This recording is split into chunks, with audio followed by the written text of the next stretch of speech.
some milk. During this video, I'll be showing you guys a lot of gameplay clips that was posted to Twitter. If you see someone doing something cool, something that you like, something informative, or simply playing a character that you think is cool, go on Twitter and support these guys. We have lab monsters putting in insane work, and I do want to make sure these guys get the credit and also the notoriety for their hard work and their knowledge. So go on Twitter and follow these guys. But with that being said, let's start and talk about this update. Clive ROSFIELD theoretically could kill the entire Tekken 8 cast and the DLC at the same time, and it's not debatable. That's what this tweet that has 200,000 views say. And I would add to this and say that the way that this guy is playing in gameplay, the same is probably true. His range, his damage, his tracking, his movement, this guy is doing everything. It sucks that the tournaments are over because it's going to take quite some time for us to see what this character can do, but boy oh boy is he doing the do. I want to give a shout out at the start of the video to Tekken Warehouse. This is a person on Twitter who does a lot of great work, also has a website. You guys can go to that website and research a lot of great things about Tekken if you ever want to. But here you can see that this is the Clive's like art that's really fire. This is the stage art that's pretty fire. This is the characters. We'll talk about those in just a second. And then you have the battle pass, which is Santa Claus themed. Now, something that I was wondering is, will these outfits fit other characters, or will it be just exclusive to Eleanor? And as you can see, Claudio can wear it as well. And the same thing with the other outfit, you can see Xiaoyu can wear it. So this kind of confirms that every character can wear it. Now, this is the free avatar outfit that they were talking about in the patch notes. Here's a picture of it. Go and get it, claim it. You then have these things that are featured in the battle pass itself. You have a couple of hit effects. You have a lightning effect. You have some stars, and you have a bunch of Halloween themed. You also have these really cool glasses. I don't know if you get a good look at them, but that's fire. Some new hair pieces and whatnot, so they're adding some stuff to the game. You have these new versus panels. Well, some of these aren't new, but some of them are new. Now, Clive has a total of 138 customization items, but something that's interesting to note is that you cannot customize his hair. You have these 4 new Tekken Ball emotes. The 2 on the left is paid, and then the 2 on the right, I believe you get in the battle pass. But also what I want to highlight, and this is about the new stage, is this is basically the shape of it. The top side here is the start, and you can see this whole orange angle is the explosive wall. Now, I know a lot of people was confused about which side trigger it, but as you can see, all 3 angles trigger it. And this stage is kind of small. It seems like a lot of characters can go wall to wall very easily. But then the second area is a large circle. This is probably the 3rd largest stage in the game, behind the Coliseum and also Yakushima, but it also may be smaller. It's in the 3rd floor of Deep in the Subconscious. But this is a very unique stage because it's such a large area with a floor blast, so characters can do some incredible things on here. But now, focusing on the character Clive, his movement, like his backdash, is incredible, probably top 5 when it comes to backdashing, but also that combined with his range makes him so crazy, because you know the whole thing about Tekken 7 versus Tekken 8 is Tekken 7 people did a lot of cream backdashing and then boom, keep out, cream backdashing, poke you, cream backdashing, counter hit. So with this guy having such great backwards movement but also incredible range, you would have to imagine that, and when it comes to tournament and high levels, like very high level, people will play him like they did in Tekken 7. But then once they get that hit, once they find that opening, they're going to really start to lean into that Tekken 8 and start to mix you up. Now, when you talk about mixing up and you talk about your options against him, it doesn't really seem like you have much. Like, I like this tweet here from Ulsan that kind of breaks down all of the different moves that he has. It breaks down the moves that Clive has that's similar to other characters. For example, Ulsan says Clive have Devil Jin's back 4, Jun Kazama's 1+2, Lars Victor down back 4, Dragunov down 2, Julia while standing 3, Victor R2 mid game, forward 2, no punish counter hit combo, sidestep 1+2 +2 normal hit combo, and maybe more. Now, when you talk about what's more, holy smokes. The first thing that I want to talk about is simply just how this character can track you.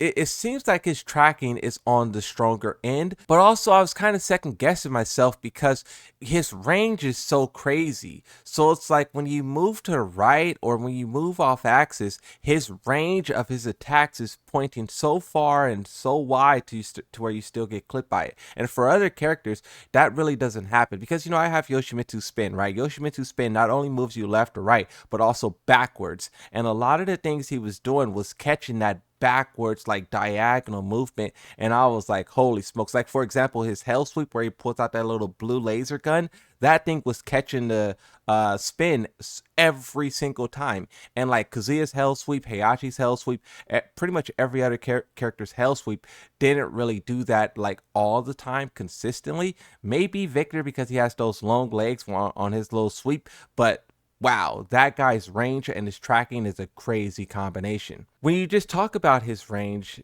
a lot of people on Twitter are, I don't know the input, but it's basically like a power crush move where he summons this giant like arm and it reaches so far, pretty much full screen, and then also moves that weren't able to be punished by any character. Some of them can now be punished by Clive's attack. He can do this big power crushing attack and it just boom, hit you. But then also what's interesting about Clive is just generally the range on many of his attacks. Like he has that one move. I don't know the character's inputs. I haven't purchased the character yet. I'm waiting for the 3-day early access to expire so I can have my turn. But he has this move where it's like a mid punch and then it's a sword sweep up. It's a launcher. I think if I had to take a guess, it's probably like a down forward 1, 2, something like that. It's kind of like a twin piston kind of thing. But the range on that is so crazy. He can do that, and then the chances of you like really being close enough to like make something work is minuscule. And what I think is really interesting about him as well is how he pushes you so far away.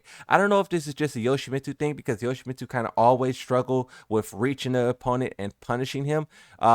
But with Clive, it's even more so. Like he does something, and I'm like, bro, I can't even touch him. Like I try to reach my foot out or whatever, and it whiffs. And then his long range hits me again, and then boom, you're back into the danger. Now, another thing you could talk about for this guy is the combo damage. His combo damage is very, very high. The reason why I think his combo damage is so high, well, it's obvious why. His 3-3-2 does big damage all by itself, but when you do it in a combo, it doesn't scale. And what I'm noticing is a lot of his animation attacks, like the attacks where it triggers like this little cinematic cutscene, a lot of those moves do not scale. And I don't know if that's intentional or if that's unintentional, but that being present with pretty much all of his animation attacks is allowing this guy to get away, to get off so much damage. I was talking about how Heihachi is one of the highest damaging output characters in the game, up there with Yoshimitsu, but Clive probably takes the cake. Like the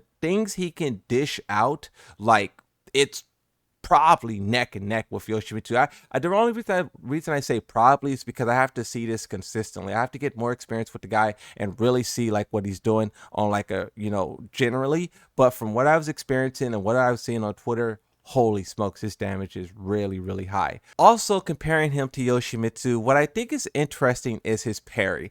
I don't know the input, but he has this little parry where he like waves his hand, and then if you hit him, he phases backwards, and then he comes back in and attacks you. Now, this move is incredibly fast, and I kind of want to say it's strong. I would not say busted or OP, not yet. But what I think is super interesting about this is how many strings he can apply this to. Yoshimitsu is kind of the character who can interrupt strings with the flash and launch people when he's not supposed to. But now you have this character Clive who is also doing it. But the difference between Clive and Yoshimitsu is that Clive, yes, he could throw that parry out, but he goes backwards, and then you have to like press the proper button to go back in and hit your opponent. First off, I don't know how many different options he have. 2, I don't know if all of those options are guaranteed or if some of them is just a mix-up. I haven't experienced it that much. But when you compare that to Yoshimitsu, when Yoshimitsu can interrupt you, he get like a full launch, right? He launches you in heat or no sword stance. He launches you and he does a big combo.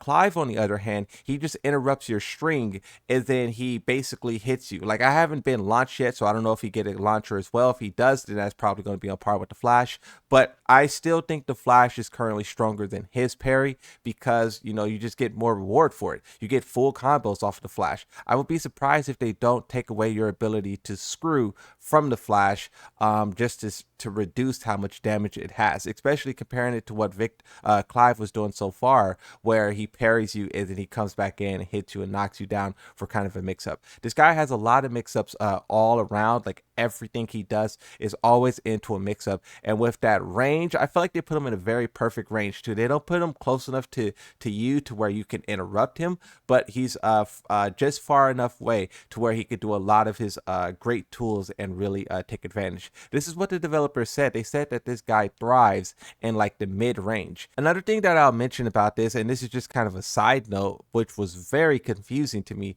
but while I was fighting Clive, a lot of my combos were dropping. Like I was doing like Yoshimitsu's, combos that I've been doing for the past like 3 months, and the last like couple of hits were dropping. Now, to be fair, I was playing a bunch of Clive players, so I don't know if it's something that is happening specifically against Clive, or if this is something that's happening with Yoshimitsu. Like, did they change something and not put it on the patch notes, or what's happening here? But I just wanted to note that, and you guys could comment as well if you're noticing like your combos dropping on Clive, because mine's definitely were, a lot of them. And I don't know if it's a Yoshimitsu thing or if it's Clive thing. There's no way that they did this, bro. Yo, what the